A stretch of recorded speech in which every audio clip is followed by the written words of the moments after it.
I'm going to harken back to a dream I had a long time ago. It was about the beginning of this year. In this dream, I went into the kitchen and, I didn't write it down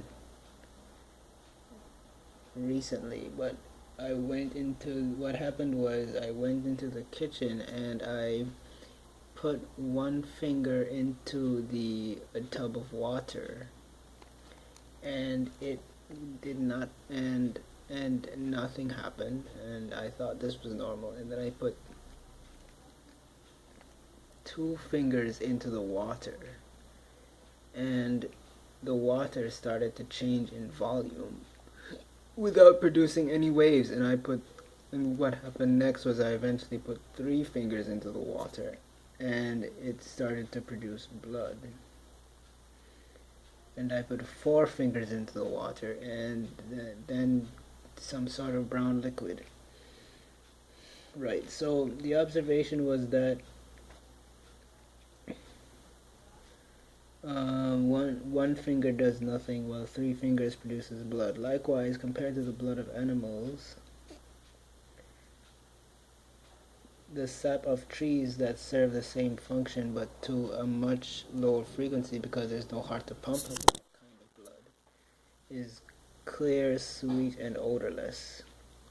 These saps are based off of sugars of phosphorus and cores of magnesium, not iron like blood. I wanted to see what would happen if four fingers were mixed together, but in the dream this did not happen.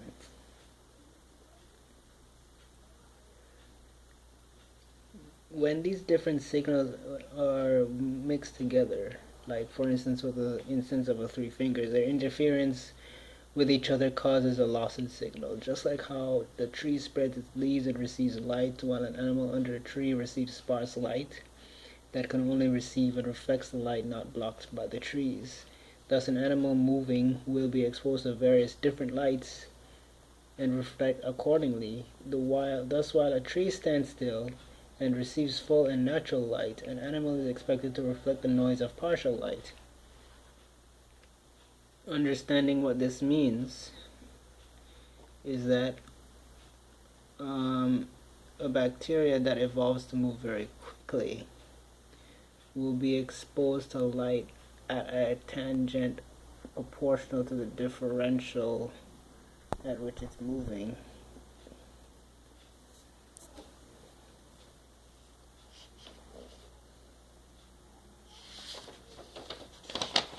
Right, so if I have a source of light,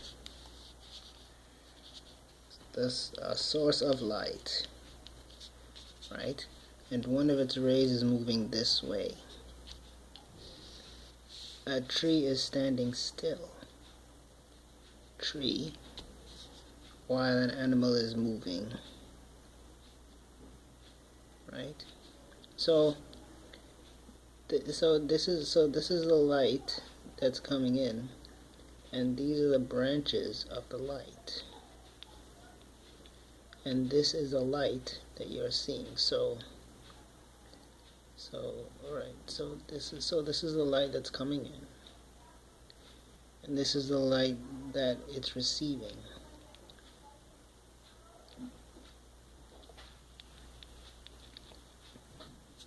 That's basically what I think about it, and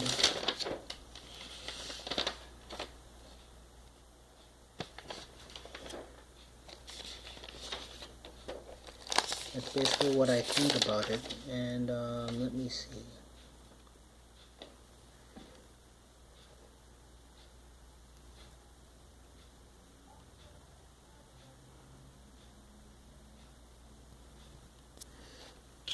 While the animal is moving, it is being exposed to light that is at an angle of the light that is incoming from the light source, while the tree is receiving the light that is coming directly from the light source and not a partial representation of it at an angle.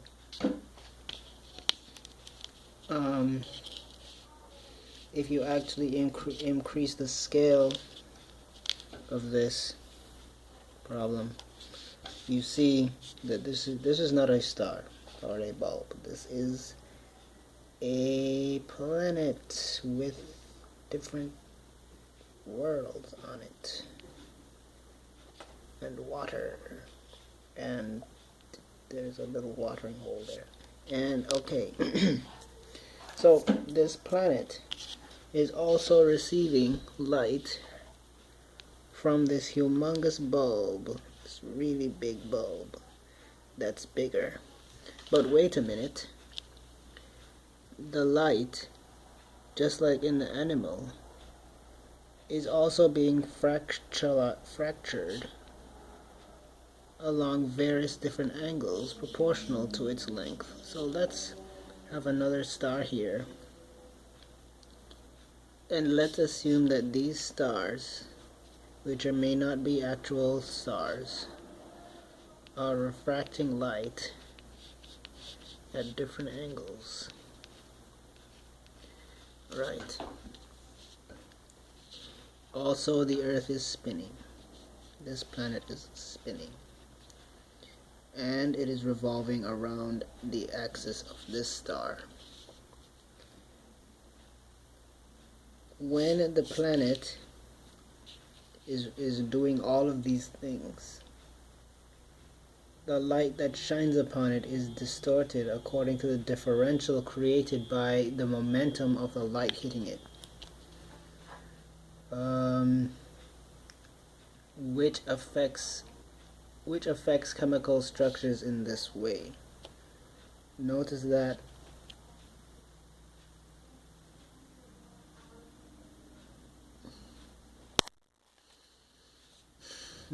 when light hits the Earth at an angle,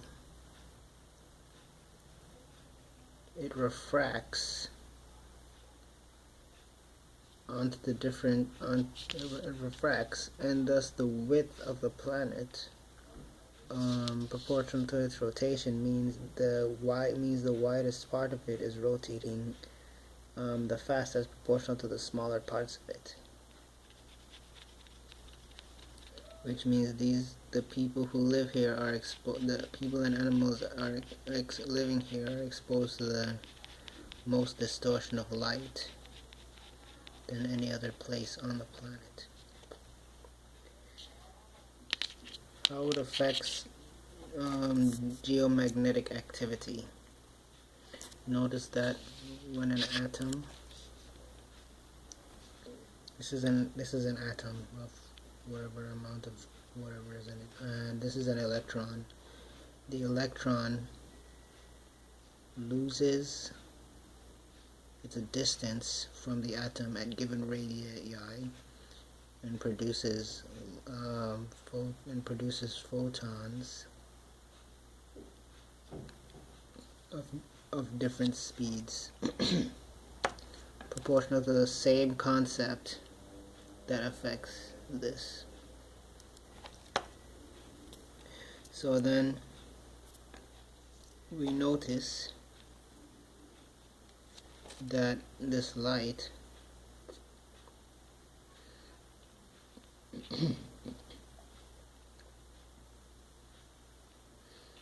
is being generated at a faster rate when the atom is more energized.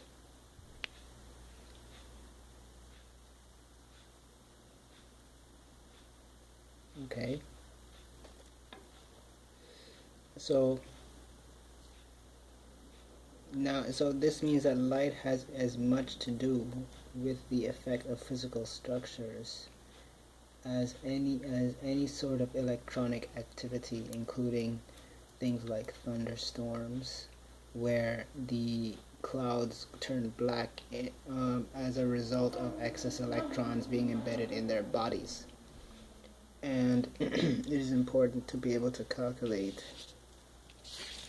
these things. So we're going to begin to calculate what this means in the next video.